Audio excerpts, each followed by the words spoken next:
Hello, Representative Sen, Senator Wilson. Thank you so much to both of you for joining us today. Thank you for hosting us. Oh, yes, we're excited about this. Appreciate the invitation. Oh, you're welcome. We expect usually about 50 people to show up in our Lunch and Learns. So we're hoping we're going to get that many also, maybe more. Great. Well, there's lots to talk about. Oh, yeah. I make lots of questions for you. You got them, right? Yes. So this is Renika. Renika is our events coordinator, and she will be leading the discussion. Great. Renika? Just going to give folks a few more minutes to get in here and then we'll get started. Good to see you. Good to see you too. The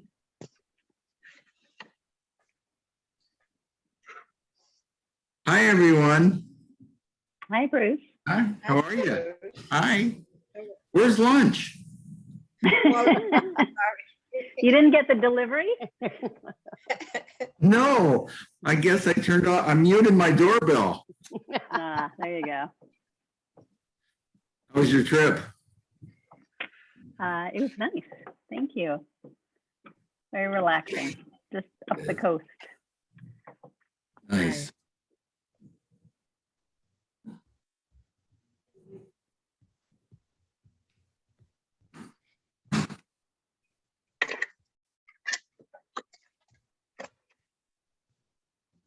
Senator, looking very forward to our meeting.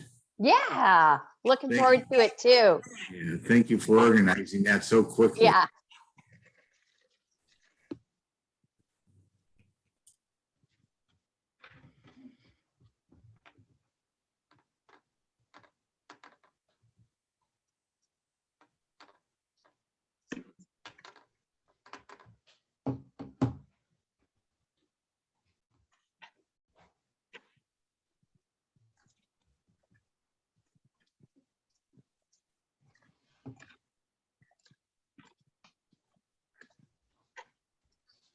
All right, so before we get started, I just wanted to announce that the EEC has officially launched our registration for our Decolonizing Education Conference that will be hosted, COVID allowing, late into the fall, November 3rd through 5th, 2021 at the Greater Tacoma Convention Center.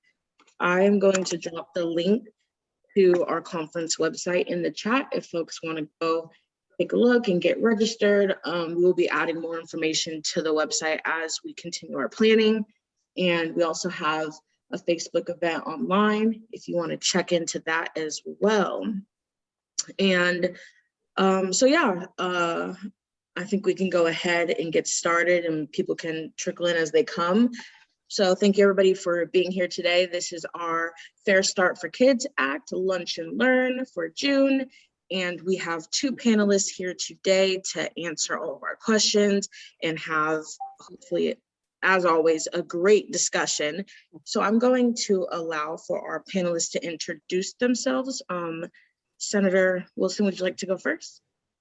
Great. Thanks so much, Renika. And I'm really happy to be here. And thanks so much for the invitation. My name is Claire Wilson, and I am a senator in the 30th Legislative District, which is in South King County, and it covers Federal Way, Algona Pacific, Milton, Des Moines, and some unincorporated Auburn. Sit as Vice Chair of Early Learning in K-12, Human Services Rehab and Reentry Committee, Transpo, and am deeply committed to all things for kids and families across our state. And so really happy to be here in partnership with Rep. Sen to talk about landmark legislation that was passed this session, Fair Start for Kids. Thank you so Thank much. you. Thank you, Renika and Velma, for having us. I am Tana Sen, State Representative from the 41st District, which is in East King County. It includes Renton, Newcastle, Mercer Island, Bellevue, Issaquah, Sammamish, and Beaux-Arts Village. And I serve as chair of the House Children, Youth, and Families Committee. And I'm also on the local government committee and on the appropriations committee, which in the House is the budget committee. I have had the honor of working very closely with Senator Wilson on this Fair Start for Kids Act, and we can't wait to share all the great news with you. Thanks for having us. Awesome. Thank you for being here. So just to go ahead and get started, what is the Fair Start for Kids Act for folks on the call who are not fully aware? Senator Wilson, would you like me to take that one? All right. Sure. So the Fair Start for Kids Act is a comprehensive piece of legislation that is focused on bolstering the childcare industry, and in particular, making it more accessible and affordable for families, supporting the workforce and expanding childcare, and supporting K-3 services. And we did that through a whole myriad of ways. Most specifically, and first and foremost, I would say, is making sure that we are bolstering the subsidy rate for our Working Connections childcare program, which serves low-income families, so that childcare providers who do provide care to these kids can make ends meet and really can make it more of a business model. So that was first and foremost, in addition to providing some additional dollars to everyone who works at a child care who accepts subsidies for healthcare benefits, because especially during COVID, we knew and saw that we're asking childcare providers to take care of our kiddos, but did not have access to healthcare. For families, we've increased eligibility to the Working Connections childcare program, as well as to ECAP, which you may know is the state's pre-K program. And then we also provided a number of other, for instance, in ECAP, other eligibility to make sure that we're covering homeless youth and tribal children and other things like that. And then on the 0 to 3 space, we dramatically expanded home visiting and making sure that we were looking at families who weren't just in childcare, but maybe needed play and learn groups because they were having their children with friends, family, and neighbors, and we wanted to provide some more opportunities for them to get some early learning resources. And then just, again, as I was saying, the whole goal is to expand childcare. Right now, we know there's such a wait list. There's such a, pre-COVID high demand with not enough supply. And yet childcare providers couldn't find people to work there because the pay was so low, and it's such hard and yet important work. So we really are seeking to expand, and that means professional development supports. That means capital dollars. That means some great equity grants that we have included. That means recognizing dual language and supporting providers who are providing dual language programs. That means providing additional dollars for those who are providing trauma-informed care. So as you can see, it's a really rich piece of legislation that I know that we will get into. But really the key was to make it more affordable and accessible for families, to support and expand the workforce so we can increase supply, and to support those who need early interventions, 0 to 3, as well as 0 to 5. And then one thing I'll just add to, in the past, we've talked about childcare just being from 0 to 5, but really we are incorporating up to age 12. And with COVID and the schools closed, we saw how critical those after-school programs are, and school-age care. And so that was also included in this legislation. Yeah. And what I would say is historically, in the past, we've worked on quality because we knew that children needed to be in spaces that were providing quality care. So so families could go to work and know that their children were safe. And that was the Early Start Act. And now this act is really a whole system looking at now accessibility. And we've set quality up as a measure. We know what that looks like. And now it is, how do we provide the access we know we need? And we've had childcare deserts that we knew about, and they got only worse. And I think, Renika, the only other thing that I would say is we also know we've not really looked at the business or the industry side. We also know that this is an issue that's impacted women much more than men, and also women of color, immigrant refugee women, and women in low-income communities. So it's also an issue of equity as we think of both sides, not only service and support, but how it is we support a business and a living wage for individuals who do this for their livelihood.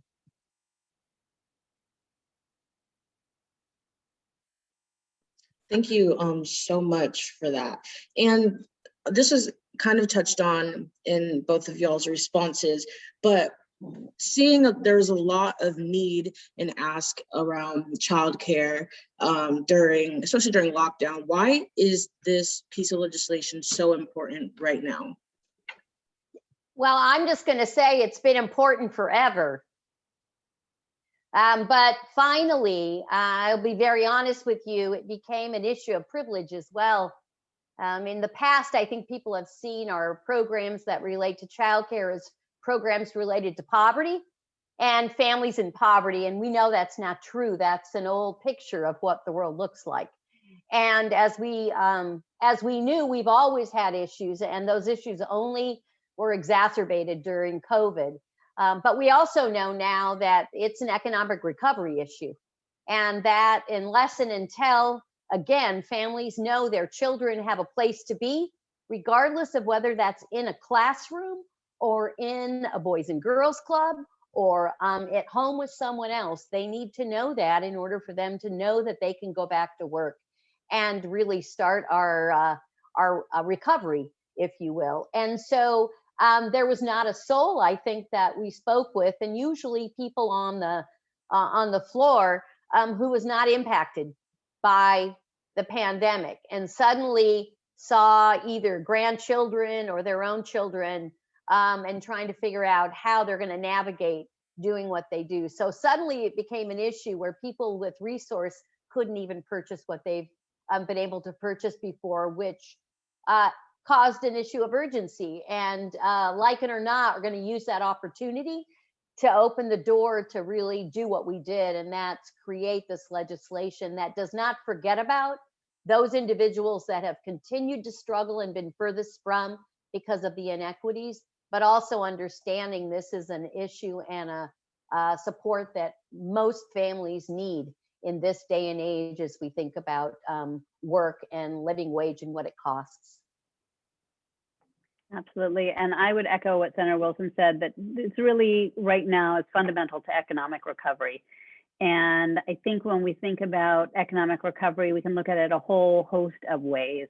So, you know, business at large is needing to get back to business and having employees come back, or to hire or rehire employees. And frankly, can't do that unless providers have, unless working parents have a safe place, a high quality place for their children. And we're seeing that, I think, in restaurants. We're seeing that all over the place, that there's really that conflict of, are people going back to work? Do they have care? And with summer upon us and schools being, you know, closed for the summer, what is that going to mean for working parents and having access to work? When we think about economic recovery, thinking about childcare themselves, and I know we have some fabulous providers on here. Hi, Vicki from Spokane. I love it.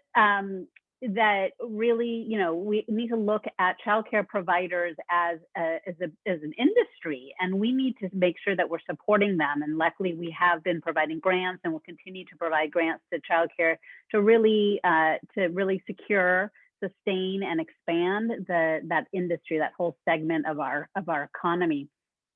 And then Senator Wilson touched on, you know, women are those who have lost the most jobs in this economic recovery. And so much of that has been because they are providing care, and that struggle between care and work. And are they making enough money? Are they, if they're in a family where there's two income workers, are they the ones making the less amount of money? And so it's easier for them to take time off. We really need to support women getting back in the workforce and having those families more secure, and really valuing the contributions that women are making. And families of color. Frankly, I think as we all know, we've had this racial reckoning and awakening in our communities and in our state and in our country. And providers are so often women of color and families who are farthest away from economic security and from opportunity. We need to make sure that their kids have all the fair start that they can, and that we are providing those family supports so they can go to work. Frankly, they can go to school. We've reduced or frankly eliminated the work requirement for student parents, which is really key, so that they can go to work and get retrained or finish their degrees to get back in the workplace. So fundamentally, this is about economic recovery, but in 1,000 different ways.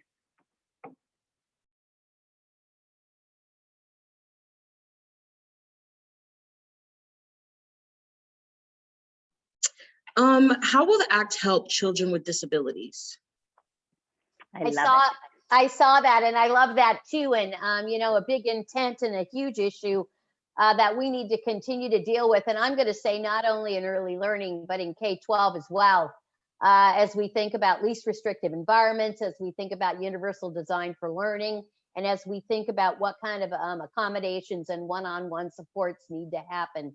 So there's work inside the bill, and I think that it's not done. And we certainly have increased the cost or the reimbursement rate, and we've also really looking at how it is through facilities and through other grants and abilities we're able to do that. But it's an issue that we need to continue to deal with, and we need to continue to work on, because I still believe that we have work to do in early learning as we think about childcare and we think about families who are trying to find placements for children who have, whether they're medically fragile or whether they have disabilities, and are turned away at just huge amounts and in huge numbers because of the complex needs their children have, and oftentimes the lack of the dollars and supports that go along with those additional needs. So, Rep. Sen, you may have some very specific things to talk about, but I do say that we have not nearly done enough. And my whole goal would be that all of our classrooms turn into gen ed classrooms. And so children learn from the very beginning what it looks like to live, work, and play with children. And it's our job to provide the supports and services within that context in order for children, to meet their greatest potential. Yeah. So a couple of my favorite parts of this bill are our mental health consultation program, our trauma-informed care extra subsidies, but really our complex needs fund. So last year we created a complex needs fund for ECAP, which basically if you have a child who needs additional services, whether it's equipment or extra different therapies, the ECAP programs could apply to this complex needs fund and get some additional dollars, similar to how there's the safety net fund for K-12 programs, that they already get a special ed rate, but if they are above and beyond, they could apply for additional dollars. So we did that last year with ECAP, and in this legislation, the Fair Start for Kids Act, we created a complex needs fund for childcare. So anybody who is accepting subsidy can apply to this complex needs fund to, again, get additional dollars for a child with disabilities, with maybe extra trauma, with extra needs, that you could use some additional dollars to hire a parapro, to buy some equipment, just to make it easier and more affordable to serve that youth. And that is critical, and really, again, modeled on that K-12 program of that, we do already have a special education rate for Working Connections childcare, which is the subsidized childcare subsidy funding, but this is creating that safety net program as well, that complex needs fund. And then in addition, for providers who maybe have those extra skills in trauma-informed care and who themselves have had that extra education or that focused education, there will be extra pay for them as well. So really trying to encourage people to stay in the field, to go into the field so that they can work with kids who need that extra care. And then again, as I mentioned, that mental health childcare consultation is also really critical for childcare providers to be able to reach out to that consultant in their region. So we doubled the number of consultants per region to be able to have somebody come in and work with them one-on-one with a provider, a student, and a family to figure out what's going on, whether it's behavior or trauma or a combination, and really work through in a way to prevent expulsion. And we see that that youth are kicked out of preschool and childcare 13 times more often than even from K-12, which we know is way too high. And unfortunately, that's oftentimes even more exacerbated for young boys of color. And so really being able to provide those consulting services, working with families to keep them in the childcare to work on issues, that all of that is really fundamental. And, I would just say we did do a lot of work on the prenatal to 3 space. And anytime you have early intervention and anytime there are supports early on when you can do early identification, oftentimes, that is a much better road to go than to wait until one is identified early on. So that birth to 3 space we know is critical, regardless of whether it's through childcare or whether it's through early ECAP or early Head Start or through Eclipse or any other way that a parent with a child may present themselves who has a concern and then may end up needing additional supports. But we do have work to do. And a question from Vicki is, what trainings will be required for the trauma-informed care dollars? That is a great question. I was just typing in the chat that there will be rulemaking around that one, as well as the dual language program, extra dollars to make sure that we clarify what that is, whether it's additional training, certificates, degrees, just to make sure that we're really getting down to making sure that it works. And I would just say that ELAC, which is the Early Learning Action Alliance, they really are within the legislation, and many of these things we've asked them to do some other exploration around, whether it is around compensation or whether it's around some other things, rulemaking kinds of things, aligning licensing standards and things. And as I look at providers thinking about how it is that we may be able to not have duplication of kinds of requirements or those kinds of things that really conflict with each other. So there's a number of things inside. Thank you. So is there anything more that you wish this act was able to do, or is there anything missing that you would like to see added in future legislation, future sessions? Oh, yes. So I'm just going to say, first and foremost, it's compensation and a benefit package in healthcare for providers. I think, that's huge. And that although there were additional dollars, and I would say, I want to back up and say this legislation also did something that it's never really done before. And that is, within the legislation, there were side rails put in within some of those things, especially things that had dollars tied to them or had dates tied to them, so that in order for that legislation or those dollars to be taken away, it had to come back and the legislation had to be changed. So rather than doing something through a budget proviso, which could be here one year and then gone the next, written within the legislation is the funding and the percentages and the dates for many of the things like co-pays and like the subsidy rates. So really the legislation has to change in order for that to change. But big picture is, as Rep. Sen said, we were able to put some dollars in for healthcare, for a stipend, if you will, for providers to explore the health benefits exchange with navigators specific to this population and to this industry to support that. But we need to make sure that this is not just a living wage job, but it's a job that looks like it's a wonderful pathway for people to go into, and that they can do what people do best, and that's care for kids and get paid the value and their worth. And that it's not just because they're doing it because they know it's the right thing to do, but they're doing it. It's the right thing to do, and others value the work they do, and we're able to give them that compensation.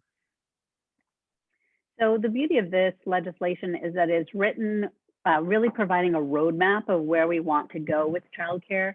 So there was both the Fair Start for Kids Act as it was written as policy and with that vision, and then there was the budget. And so absolutely I agree with Senator Wilson. There's all sorts of things that we want to continue to invest in. And frankly, as we expand and grow childcare, we will, we'll need to also grow how much we're spending on childcare because there'll be more use. So many of the things that weren't funded per se, or to the extent that we would like, are written into the legislation to allow that to be a usable expense. I would highlight 3 things that we didn't specifically fund, but I think are really important as well. And again, it is, Senator Wilson said, expanding pay, expanding healthcare, all of that. But I think it's really important as we think about the childcare industry that we include early achievers coaches, and we include licensors as part of the workforce when we're thinking about how the whole system works, and making sure that they also are getting the training and the funding so that they will stay in the field, because consistency is really critical. And we know with the turnover in licensors, if they don't know the rules, if they don't have the relationships with the childcare providers, it creates issues there. And it's not quite as much of a uniform working together system, but it's a little bit more of a, everybody's learning along the way, or there are mistakes made. And so it really, for the industry to work smoothly, that's really critical. And then the third piece is the early learning, at ESDs, at the Education Service Districts. It's an allowable use, but we didn't fund it this year. We would really love to have a child care early learning lead at each Education Service District. And we know that 75% of ECAP slots are offered through school districts. And what we saw with the pandemic is the important role that school districts play in working together with after-school programs, working together with childcare providers to have a seamless experience for youth. And so whether it is, God forbid, there's ever another pandemic or schools are closed, and that seamless interaction between the school districts and the childcare, or whether it's just picking up kids at the bus and dropping them off, or that meal provision, or sharing mental health counselors with after-school programs, with childcare programs, or having those technology training to make sure childcare providers, if they're ever put in the situation again, understand what technology the school districts are using so they can help the kids. That all that intersection between education of K-12 and early learning could really be facilitated with an early learning lead at each Education Service District. And I will say, I've been around a while, and that was there before. But what happens is things get funded as a budget priority, and then they go away, and so does that support. So when we first did the Early Learning Race to the Top grant, and then even when we did the South County Race to the Top grant, brought partners in and made sure that there was, representation, as Rep. Sen said, from all systems, to make sure that within geographic areas, not by school district boundary and not by a municipality, but by how families live, work, and play, that we were working together and, providing that and leveraging the supports and the services. So, and then the other thing I would say is we did a lot around grants and grant funding, and whether they're the equity grants or facilities grants. And I think the one thing that I want to make sure that we continue to work on too is making sure that as we are working with our folks at Commerce or wherever, that we're looking at how we distribute those dollars, so that at any level, whether you're family, friends, and neighbors, whether you're a CBO, whether you're a nonprofit, whatever level of organization and whatever infrastructure you may or may not have, or whatever budget you may or may not have, that there's a place for one to get support from the state to do the work that you do. And when we think about communities and we think about community connections, it's so important to families that they are, connecting with folks and with families who look like them and live in the place that they live. And so I just think we've traditionally thought about funds trickling down, and we know that's not true. They don't trickle down to our community-based organizations. And so that's another piece to me, is what are the criteria we're using and how are we making sure so that we've got representation from every community for all families. Thank you so much for all this information. Question in the chat from Bruce: are audits in place to hold child care providers accountable for providing proper facilities and care?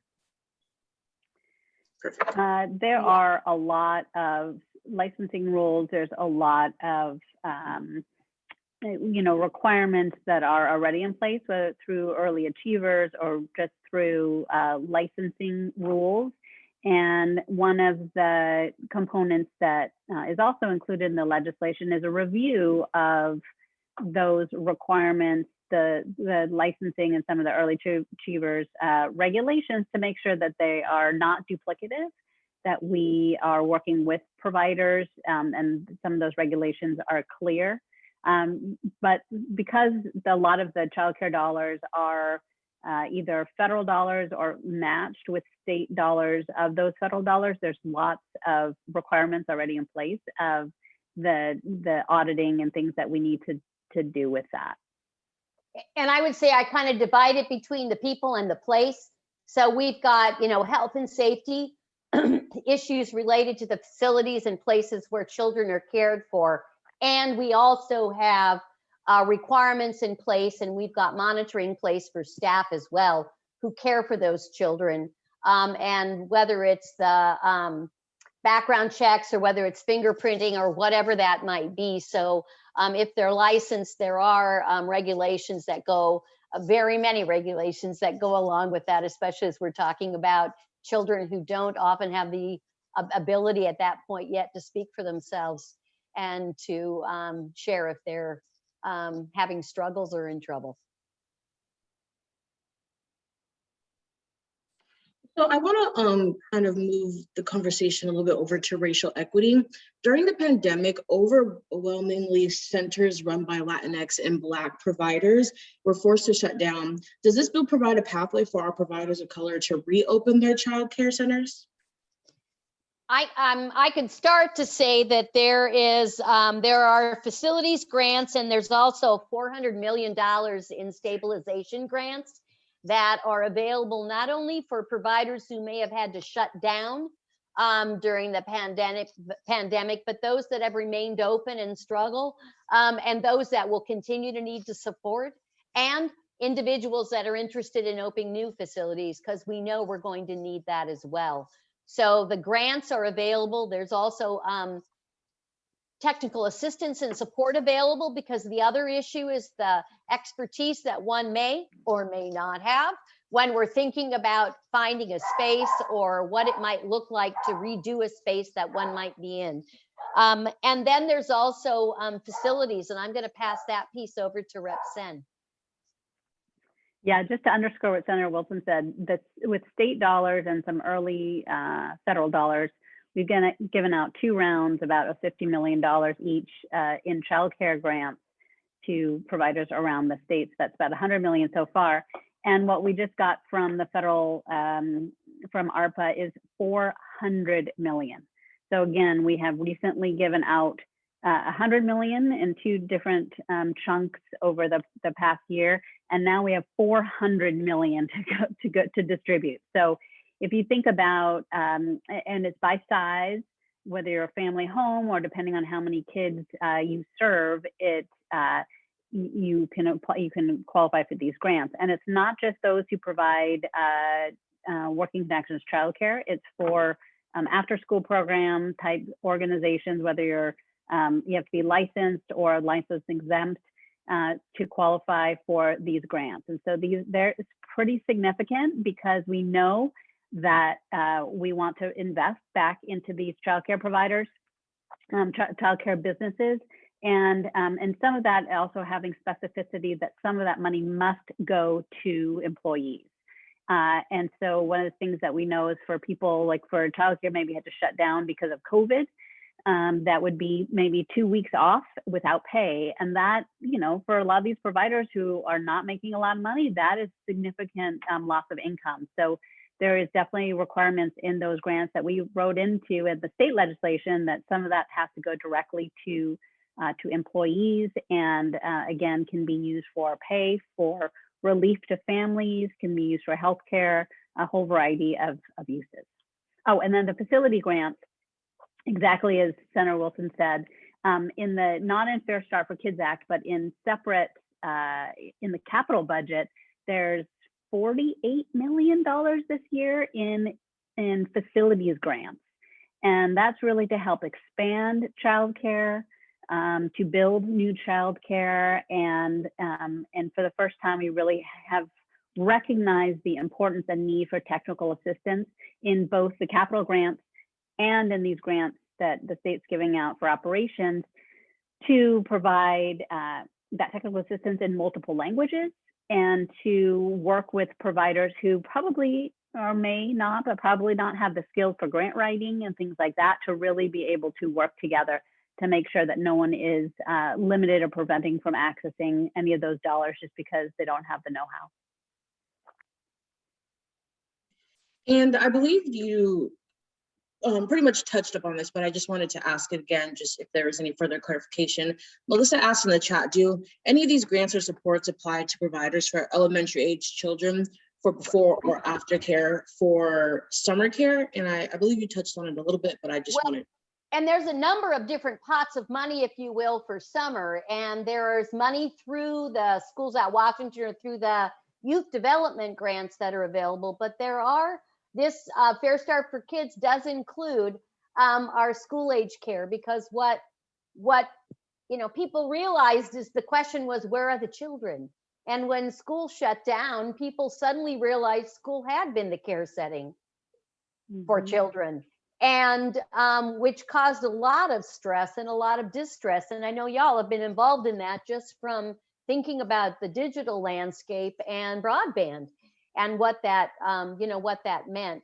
But school age very much, and I'll say throughout the entire interim, working with Rep. Sen, we worked with Schools at Washington, Boys and Girls Clubs, the Wise, we worked with parent groups from all over, we worked with One America, we worked with business, we worked with families, we worked with everyone in trying to get the voice and the perspective, and making sure that inside this legislation we could touch on as many things as we knew we needed to.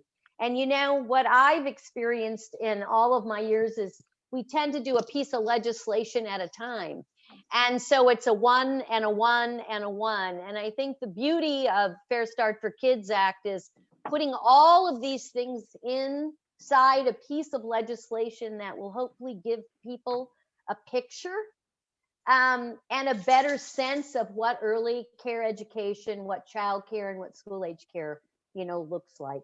But I would say, DCYF, OSPI, and also Commerce is where a lot of the grants and stuff are coming from. And I would say keep your eyes open there, because they're available for before and after, for summer. And I think people need to take advantage of them. Yeah, and I think just Childcare Aware can probably answer most questions in terms of very specificity of things that you might be looking for, dates or links, and then can reference you and refer you to the right places as well. I would definitely tout their great work. So where, oh, it was answered. Okay. So another question from my coworker, Samay, is how did you work with community to inform on this bill? And what did that process look like? Yeah, this was, so the Fair Start for Kids Act, this is not the first year that we've introduced this bill. This is the second year. And a lot of the work, this was a really, really worked piece of legislation. So I traveled around the state, luckily in 2019, before COVID hit in 2020. and went to all the different childcare, the 6 childcare regions, meeting with family home providers, meeting with centers, having focus groups with providers, coaches, licensors, and parents, meeting with the kind of education opportunity councils in the area, the childcare awares in the area, to hear from providers and families and communities on the ground what was going on in their community. Because frankly, the needs in Vancouver were different than the needs in Spokane or different than the needs in Bellingham. And it was from those conversations that a lot of these, these ideas came up. And then frankly, from there, as we were forming the legislation, we had a core group of advocates who we met with a couple times a month to review legislation as we were building it. And so just a real, for instance, one of the key components that I don't think had particularly occurred to us was language access, and making sure that we provided full-time staff at the Department of Children, Youth and Families going forward to work with providers of color and families of color who speak different languages. And so requiring things in the top 3 languages, and employees who speak and can communicate in those 3 languages, to really make sure that we are serving people in the way that is the most useful and really gets out into the community. And so at each step of the way, it was, how would this work? Like the trauma-informed care and the dual language programs, dual language supports, should that be just part of subsidy? Should that be a direct pay to providers? Should that be an endorsement for the entire childcare provider, childcare business, or to the individual provider?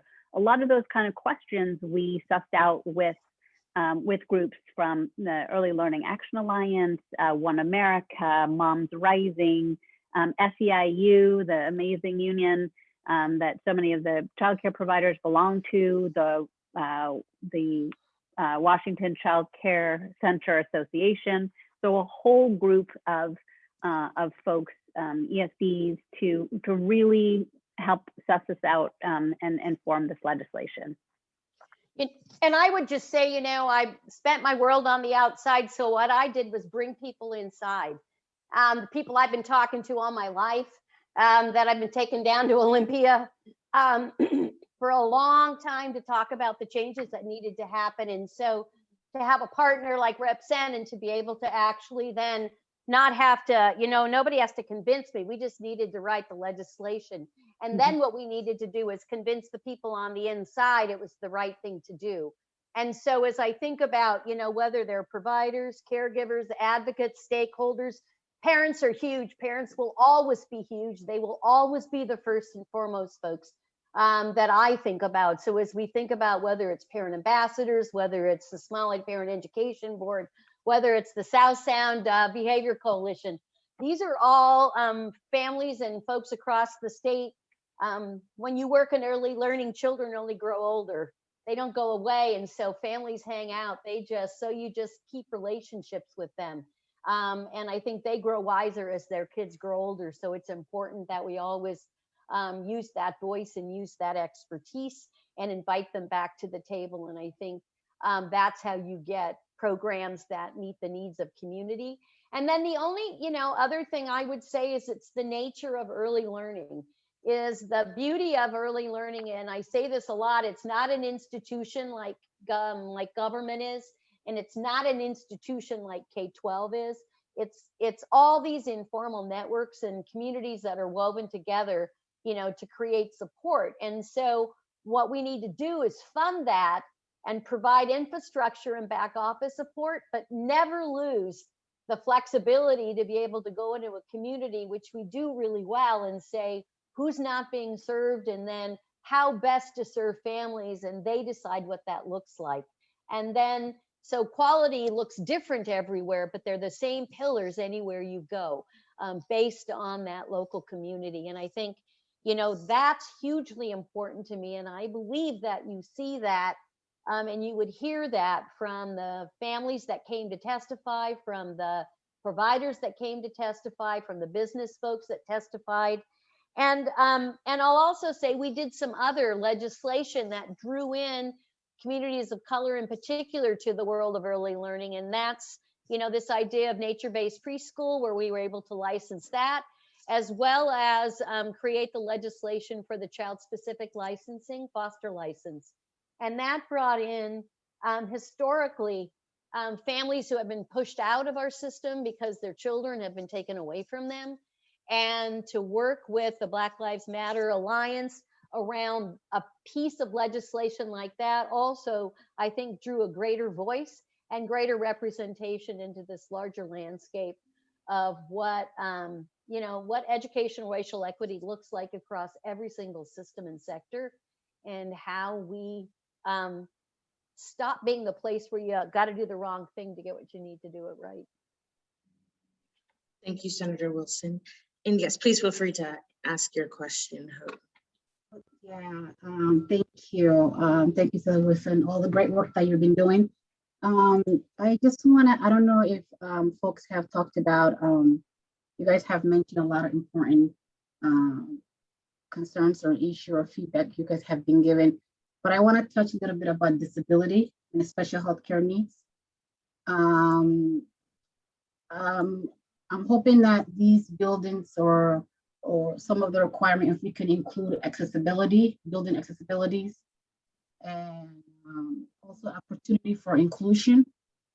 And then also trainings. I think providers need trainings about disability and special healthcare needs, making sure that our children are being, accommodated in those areas.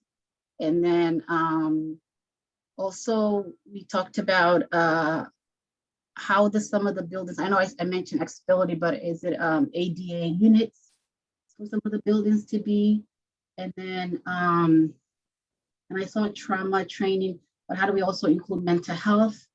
Also having a list of birth to 3 center, if family needing like resources and etc.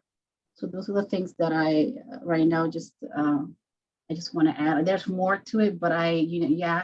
And then how can we? I know as a parent, I had a really hard time looking for childcare, or whether it was a home or whether a center. You can tell that as soon as you say your child has disability, right, people put guard up. So how do we make sure that does not happen to families and that we're welcoming all children?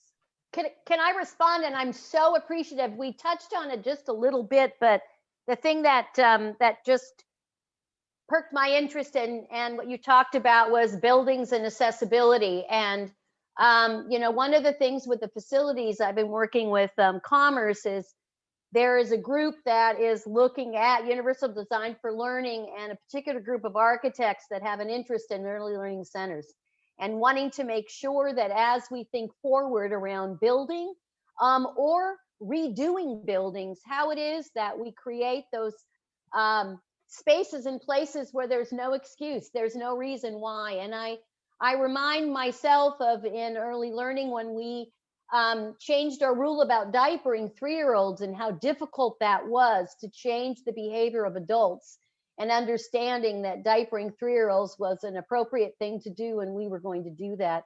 And I would just, I have a group that I'm working with, and Dan, I'd love to get your information and connect with you from a parental perspective. I have a couple parents who are interested in working with that group of architects to make sure those things are considered, because I think from the ground up, there's a place to go. And then, as you said, and we know, professional learning, as well as resources and supports for families and providers need to be in place so everyone is successful. So I appreciate your comments. And thank you for your email. I would also just reiterate that a child care provider is not allowed to refuse your child just because of a disability issue. And so if that is happening, to please make sure that you're contacting the Education Ombuds or the Department of Children, Youth, and Families.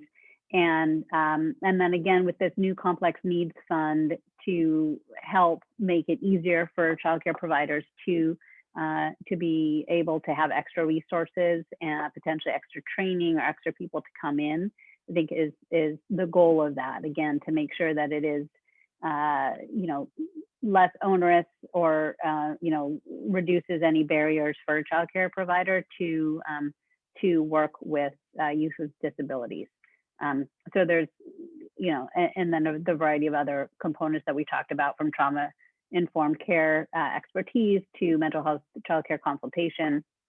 And then just one other thing I'll mention, since Senator Wilson mentioned diapers, I would just mention we also did a very large investment. It's the first time this year in diaper banks, providing $5 million for diaper banks across the state, so that parents aren't limited or prevented from going to childcare just because they can't afford diapers. With most childcares require parents to bring those diapers with them, or even for a provider who wants to offer those diapers, it can be a real huge expense. And so we did invest $5 million in diaper banks this year to really make it a little bit smoother for families on the low income side, or providers to be able to access those diapers to offer to their families.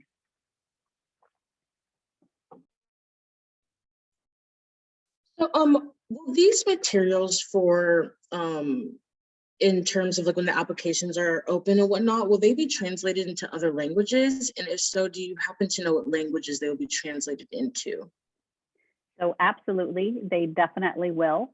So just to give you kind of an overall perspective, this legislation goes into effect July 1st. And so the various components of the legislation go into effect over a number of years or months.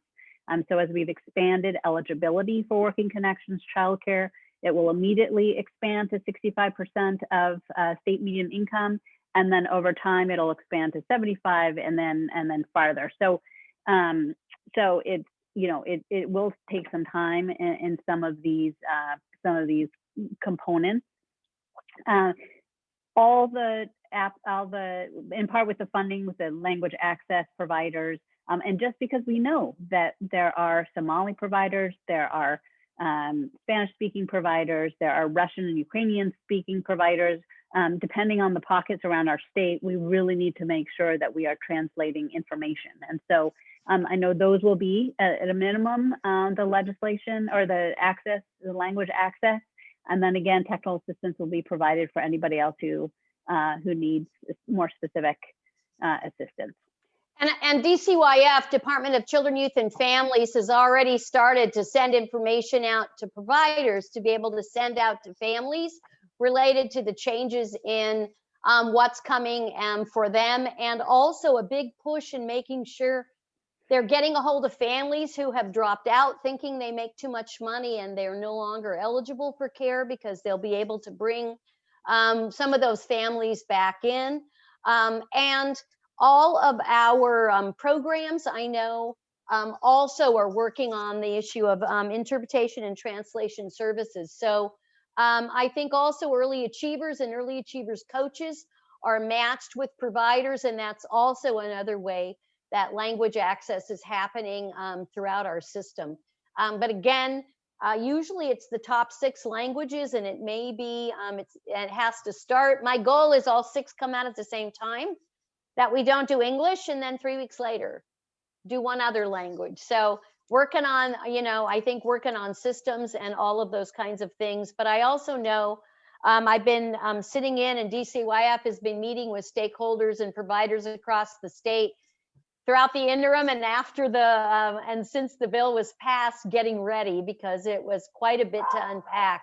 So things will be coming out, and that's part of I think our stakeholders' job too, is to make sure we're making sure families and providers know what are the changes and kind of how they positively impact the provider side as well as the family side. What type of outreach has been done to inform our BIPOC communities of this legislation, or what type of outreach is being planned to reach out to our communities? So I think this is the really critical next step. So what's interesting is, if you think about the Department of Children, Youth, and Families, they have relationships with providers. right? They pay providers, they pay bills.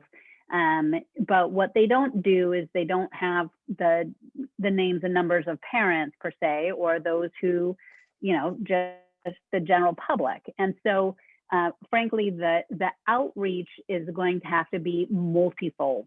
And so I think Department of Children, Youth and Families reaching out to providers and really sharing that information with them they'll probably be a key lead, in addition to like the Washington Child Care Centers Association, the SEIU, to communicate around these issues.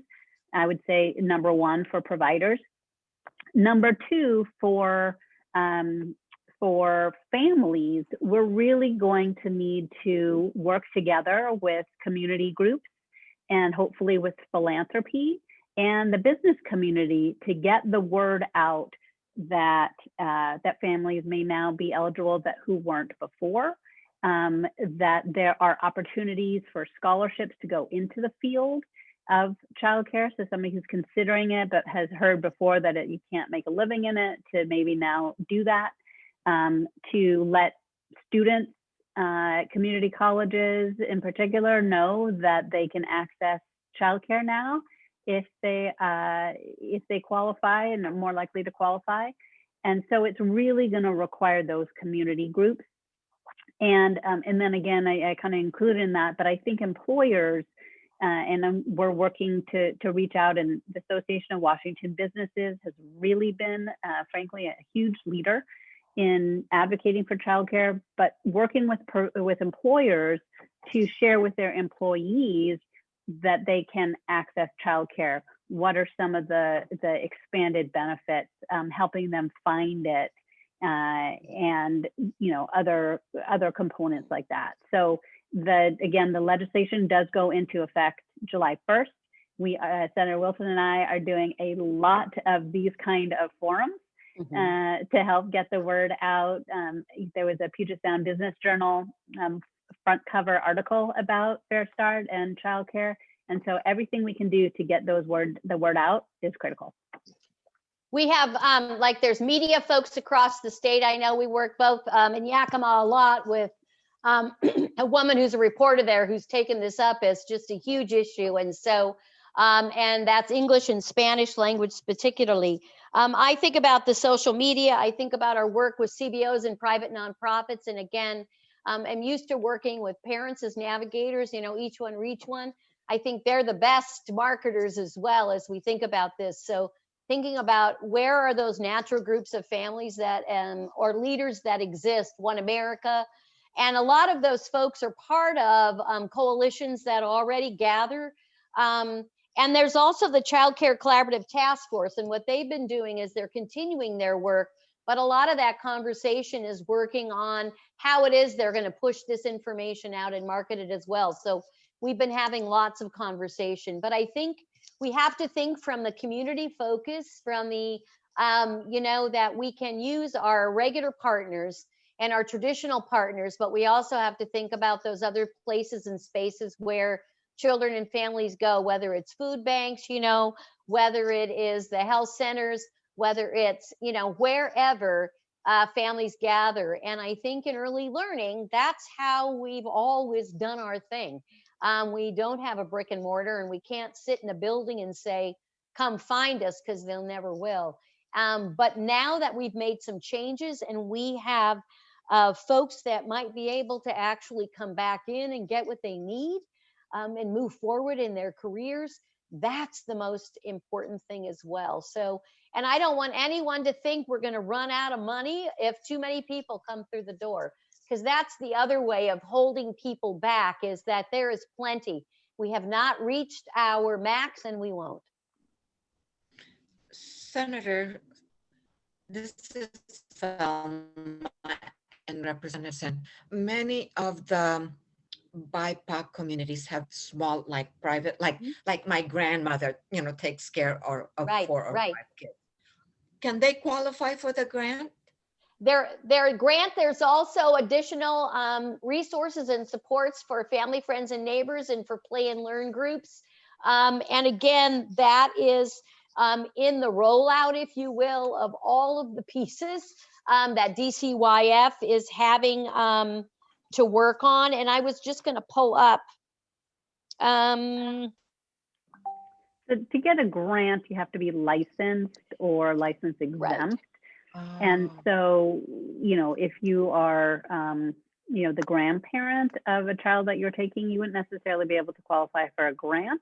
However, the payments that we do provide to kinship providers, we would encourage them Right. to register with the department. Mhm. And then you would get, you know, you would get additional dollars that can be used, you know, for childcare or just to help fund you. And then again, as Senator Wilson mentioned, the Plan Learn groups are really, the idea is to provide a place for smaller, you know, for families or, you know, multi-generational folks to come and get resources to have some of that social interaction, get familiar with the local schools and things like that. So you do have to be licensed or license exempt in order to qualify for a grant. Right. And there are materials. That's more than I was thinking about rather than the grant. So you're right. Thank you for the clarification, Rep. Sen. I don't want to lead people astray. Thank you. So, we have a Tara who had joined in a little late and would like to know, it's their understanding that the bill will be long-term funded by state capital gains. Is that correct? And if so, is there a risk that capital gains may be contested, and would that affect this piece of legislation? The answers are yes and yes. You know, yes, it is. We were able to pass cap gains, and within cap gains is funding for not only public health, but also for childcare, $59 billion. I also would say that it already is being contested, but again, what we did do was fund using federal dollars and such. So we know we've got a period of time where things will be funded, and we'll continue to work on the cap gains piece. But there's a sense that that is, we'll see what happens with that. Rep. Sen, what do you say? Yeah, I would say yes and no.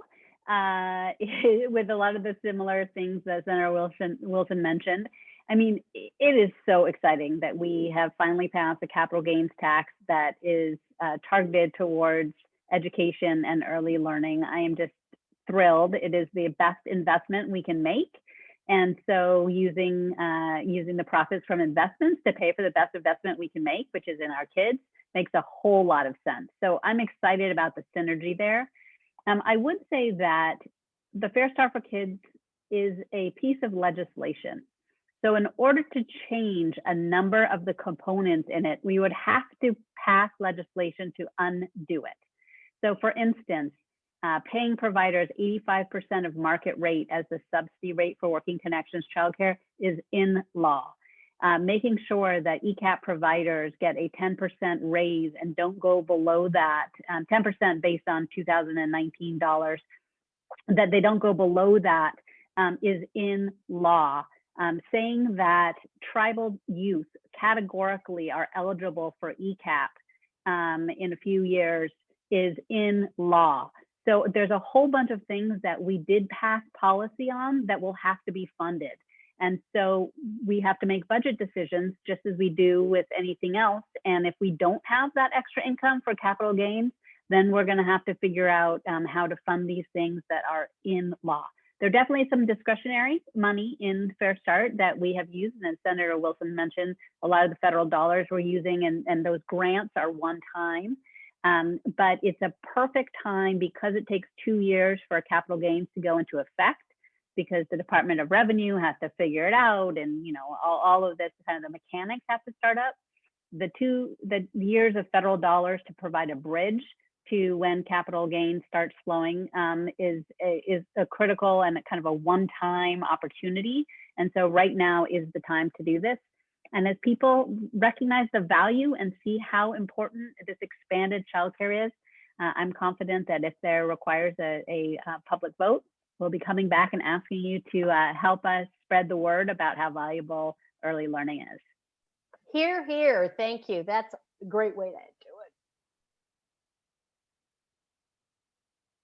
do And just to clarify, in terms of how funding will be distributed, it will be a competitive-based grant process?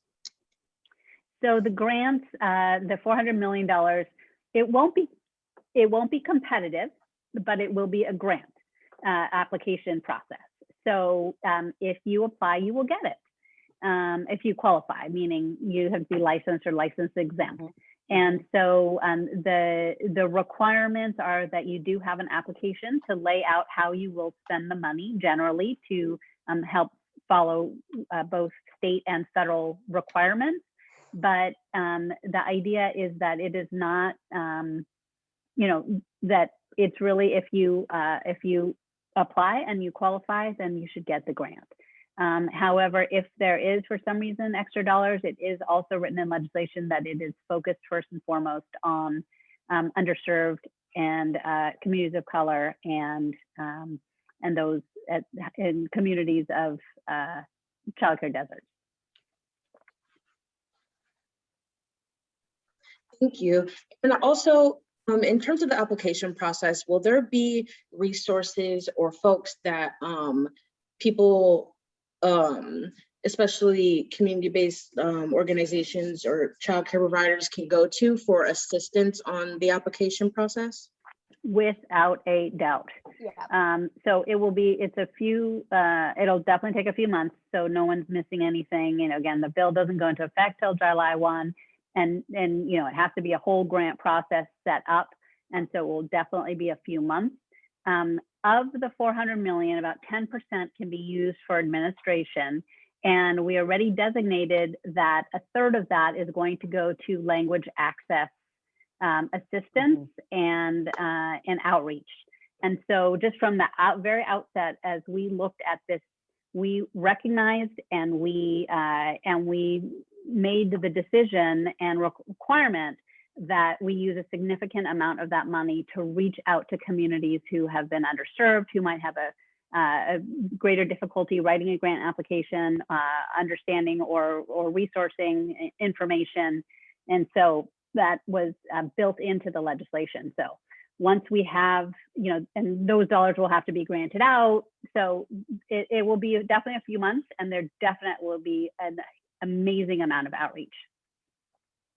And I would say it wouldn't be too early now if you were interested just to go on to DCYF and get on a mailing list or hook yourself up with updates and things, because they send things out all the time. And they really are, as we think about Fair Start for Kids, they really are the convener, if you will, of getting all things done. And so whether it is rulemaking, whether it's around the actual DCYF Working Connections childcare, whatever that might be. And then Commerce would be the other place. Department of Commerce and Early Learning they've taken on a great role. And those would be really the two departments or two agencies, I would say, have been intricately involved with us around not only the dollars that have come out so far, but the dollars that will continue to come.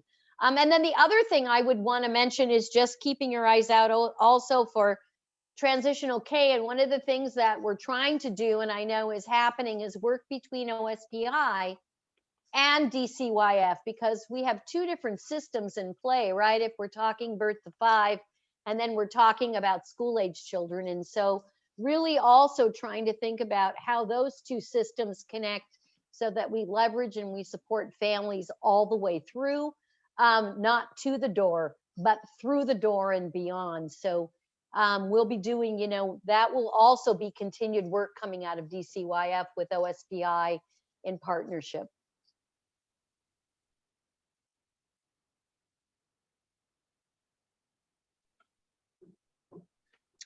Thank you, thank you, thank you. So I wanted to, Sumit, I believe you had a question. Yes, thank you so much, Renika. Hi, Senator Wilson, Rep. Sen. I do have a question I wanted to ask. I know I heard you talk about dual language programs. So I do want to see, will the bill be supporting communities who may wish to have a dual language program in their community? However, they actually need language revitalization programs before that happens, but they but that's something that is a need. So I wonder, how would you address that? And I apologize, you said they might first need revitalization. Is that what you mentioned? Yeah, I think what I'm thinking about is that, there's certain communities who are basically, there's a huge generational gap that they're losing language. So I wonder if there's a way that this bill would help to support, revitalize languages in those cultures so that they can actually provide some type of dual language program so that generations that come after will not just only speak English, but be able to retain their original cultural language. Yes, and So, I have to say, I'm really excited about your question. Thank you, Samantha. So one of the components of the bill are equity grants. And this really came about from our work with the community. And for an instance, we visited a childcare provider in Along Rainier who is engaged in the Vietnamese community. And they have this beautiful space, and they have these cultural components that are interactive in their childcare. But when there are requirements and there are things that you want to do that are just kind of the basics, and then you add on additional cultural components, or you need new materials, or you need to develop that or have extra training, that requires additional dollars. And so we created these equity grants for let's say an ECAP program in a tribal community to make it more of a tribal ECAP program that is culturally relevant to their students and families. Again, for any group that wants to bring some of those equity or cultural components into their program, to providing them with dollars to buy curriculum, to buy supplies, to do training, whatever it is. Again, there will be some rulemaking around what does that actually mean, and what size of grants and that sort of thing. But really, really excited about that.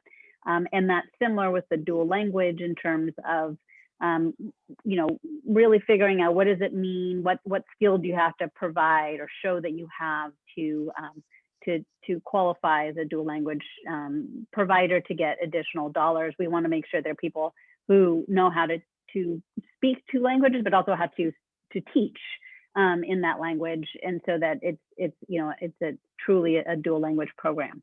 And so those are just two of the really key components of the equity components in this. And just to answer Angie's question too about rulemaking, because I've mentioned it a few times. So rulemaking tends to be working with the childcare providers, the union, with the Child Care Association, but also with the legislation. The Early Learning Action Council has been created or reconfigured to be a consulting body to Department of Children, Youth, and Families as things go forward. So there would also be them playing a role in talking through what does it mean, what does it look like to how do we craft the actual language and requirements of these bills. But anytime we have rulemaking, it's open to the public. It's they ask for a lot of feedback, a lot of input, so that will be available. I just wanted to add on to Samantha your question, because I'm going to take a different bend on that. And I've been working a lot with heritage language programs, and not only in the elementary, middle, but as we think about early learning and as we think about keeping language alive and keeping dual language alive. So I'm doing some work right now looking in the K-12 space about how it is we create an apprenticeship, and using heritage language programs, second language programs, and focusing again on making sure that we don't move someone into a position that's not a living wage job, but how it is that we think not only in the K-12 space, but in our early learning space, how representation matters and how diverse our children and families are, and how it is that we maintain that diversity. So that's another piece of work happening again outside of Fair Start, but that would also be eligible for dollars through equity or dual language. But again, thinking about how we create that pathway and keep whole language alive. Yeah, thank you both. I'm wondering also, are we going to update our definition of living wage, right? Because right now, people thinking $15 an hour. I'm like, no, that should be $30 an hour Yeah, if you Yeah. really want living wage. yeah. Yeah. So Yeah. two actually, you know, we can all chuckle, but also two components that I do want to highlight from this legislation.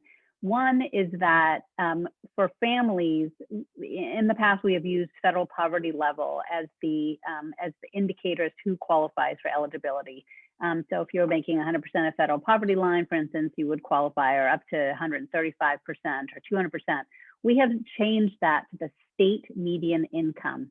And the reason why that is important is exactly as Samantha mentioned, is that, of course, the federal poverty level is based on the minimum wage of $7.25. But in Washington, we have, you know, $11.30, $12.50, $15. So we want to make sure that that we're recognizing that a family could work full time and still not be making enough to make ends meet. And so we have changed it to the state median income, and that will provide more access to families. For providers, what we are doing, while we've said that we are currently, and at a minimum, we're going to be paying 85% of market rate for reimbursements for those accepting working connection as childcare. What we are also doing is continuing the Child Care Collaborative Task Force, which is looking at what is the true cost of quality. So with Early Achievers, which is our quality rating system, there are requirements. There are professional development requirements. There are material requirements. And then, you know, we want to provide healthcare, we want to provide a living wage. What does it actually cost to provide childcare? Not just what are we willing to pay, but what does it actually cost to have you have a living wage and have a successful business? And once we come up with figuring that out and coming up with a formula, the legislation says that our funding model has to shift to start funding towards the true cost of quality. And so we definitely have, again, that's moving forward, and that will definitely be over time. But that is the vision and recognition that we are not paying nearly what it actually costs, and folks cannot at this point probably make a living wage or, you know, be really secure in this field until we get to that point. Like, can we get electric cars for the families? Okay, that was not in the bill. That was not in the bill. So I know that we've touched on some of the equity components that are a part of this bill, and we also touched on racial equity. I just wanted to know if there were more equity components that were part of this bill, and how might this act be advancing racial equity? Well, you know, I would say that childcare in the historically has been seen as a poverty program, and it's not a poverty program. It's a program to support families and living wages. And I think the other thing is our systems have been put in place to keep people in their place. I'm going to be really honest. And whether it's about making people work and go to school to get childcare reimbursements instead of allowing someone to progress on their educational pathway so they can make their own living wage. Or, you know, whether it's making someone prove something, I think that, you know, ultimately the goal is universal care based on a family's need and based on a family's choice. So a lot of, I think, what you see inside of Fair Start is it isn't about me telling you or anyone else telling you what it is or how it is you need to do things, but here is a continuum of services and supports, and here's a menu of services and supports, and based on need, but also based on situation and based on want, you have access. And I think as we look at our state and federally funded pre-K programs, they've always tried to serve families furthest from opportunity. And again, we know systemically, we've created the system of haves and have-nots. And so I think, again, whether it's changing the industry and looking at providers as small business owners and making their pay commensurate with that and adding benefits and wages, or whether it's just understanding that for anyone to move forward, they need to have support, and it looks different for everyone. And I just also think, again, voice is critically important, that I only create a space at the table. And the voices and the changes that are coming need to come from those on the inside. So my hope is that we start giving people what they need to get where they want to go, instead of, again, having people have to do the wrong thing to get what they need to do it right. And so for me, early learning, as we look at return on investment, is an equity strategy. And it's one of the best strategies we can have, is supporting families from the very beginning.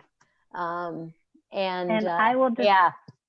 I'll launch into the real technical, policy stuff, and I put it into the chat.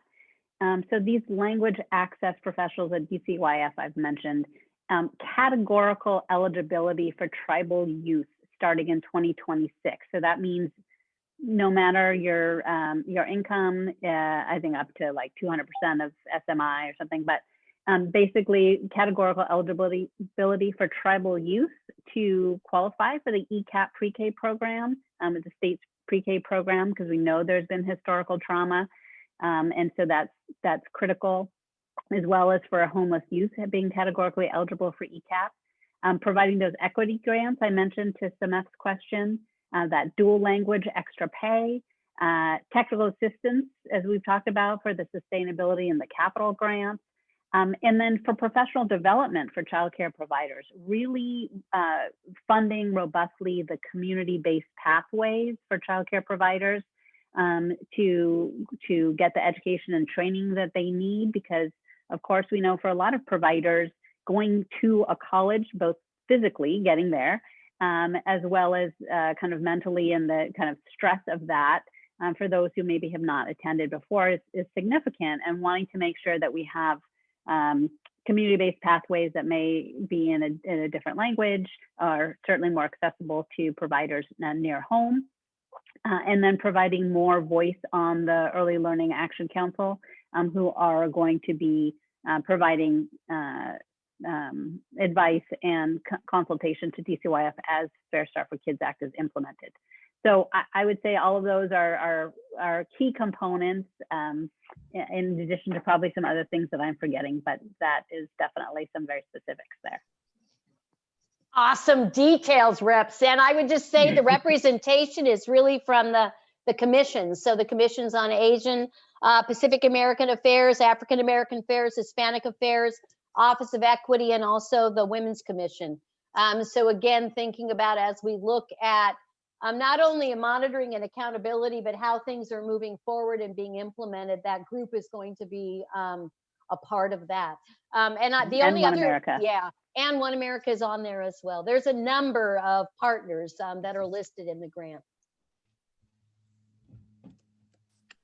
And so we had another question in the chat from Jamie. Is there any language in the bill that teachers might qualify for childcare subsidies for either their own families to incentivize the field and offer a real financial benefit, similar to the idea of offering healthcare to licensed programs and teachers? I love the idea, and I wish I could say yes. The way that Washington State's early learning programs are set up is it's very much based on a private market. And so, we provide subsidy and funding, but we don't provide our own childcare. And so it's really small businesses who are providing and who are running childcare and school districts. And so, what we already know is that childcare providers struggle to make ends meet, and ratios of teacher to students is a big component of that. And so I would say that it's really up to the individual childcare to be able to decide if that is something that they can offer to their workforce. I would say that sadly, a number of providers qualify for public assistance and probably qualify for Working Connections childcare. And they certainly qualify for, the healthcare subsidy, which will be based on accessing healthcare through the exchange. And so, they could also access the benefits of Working Connections childcare. But at this point, there isn't anything that requires or incentivizes a childcare to offer that free childcare, just because it's based on, again, private businesses and making sure we don't have an unfunded mandates that would make a business not be able to be sustainable. But what we did do was increase the number of children perhaps that can be cared for in a family childcare home. And oftentimes beyond 12. So right now, family childcare homes are limited to that number of children. And what we heard from providers was oftentimes they may care for somebody's child, but they are not adding them into their ratios, if you will. And my wonder might be if we actually allowed providers to care for more children if they have that square footage in their home, whether that might be something to consider. So we have to write that one down and think about it, because it is about a motivation and a benefit. But again, it's also a living wage job where you shouldn't be eligible for assistance or anything else if you're working. So we've got to work on that. Thank you so much. I wanted to open it up as we have just a couple more minutes left. If there's anyone in attendance that would like to share any comments or has a question, please feel free to unmute yourself and do so.